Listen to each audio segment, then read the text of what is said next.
Hey everybody, Jess here from Say's Rules Canine Training. We're going to be talking about the Prong. This is a Hermspringer prong collar. It's a name brand that I recommend you use if you're going to be using prong collars. It's a very simple, effective tool to communicate with your dog.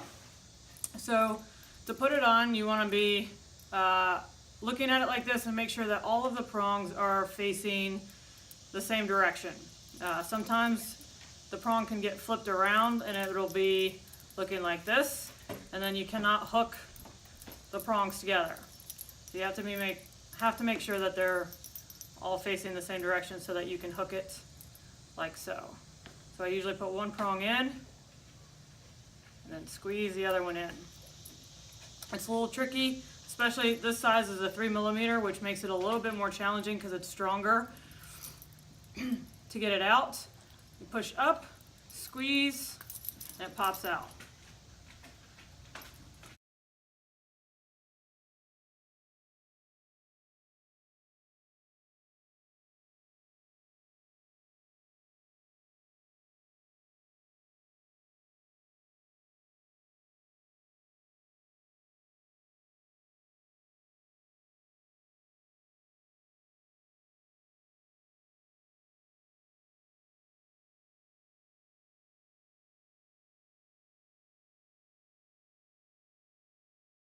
Squeeze and it pops out. Now, we put a carabiner on the dead ring, and I'll explain why in a minute. The dead ring is this circular ring. It's circular all the way around. That part goes flat against the dog's neck. Normally, I try to put that at the top of the dog's neck when I'm putting it on so that I don't have to twist it around. But for the purposes of this video, it'll probably be off to the side so that you guys can see me attaching this. So, to hook on the dog, one side in, push, and it's attached. And then you can twist if you need to get it in the right spot. So, the carabiner is at the top of the neck along with the active ring. This is the active ring. This is where your leash attaches to. This part is how we give information to the dog so that when I pull up, this goes up, and this is how I give pressure or information to the dog. The dead ring goes flat against the dog's neck. The carabiner attaches to the collar. We do this as a safety precaution just in case your prong collar ever pops off. You're still attached to the dog. So now, with the prong on,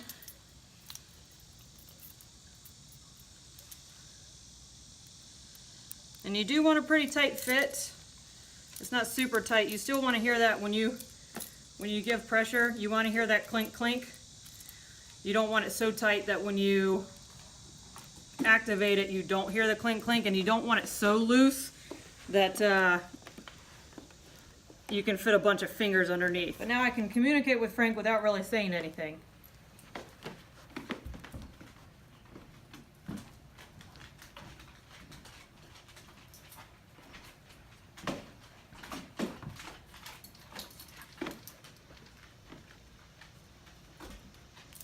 Good.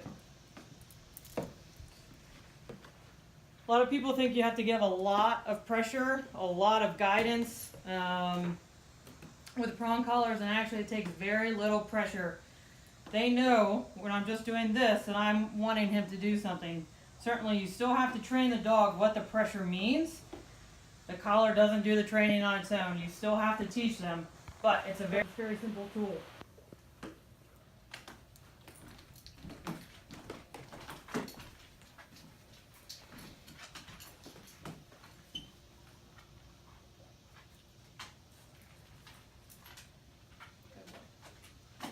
All right, that's it. Thanks for watching.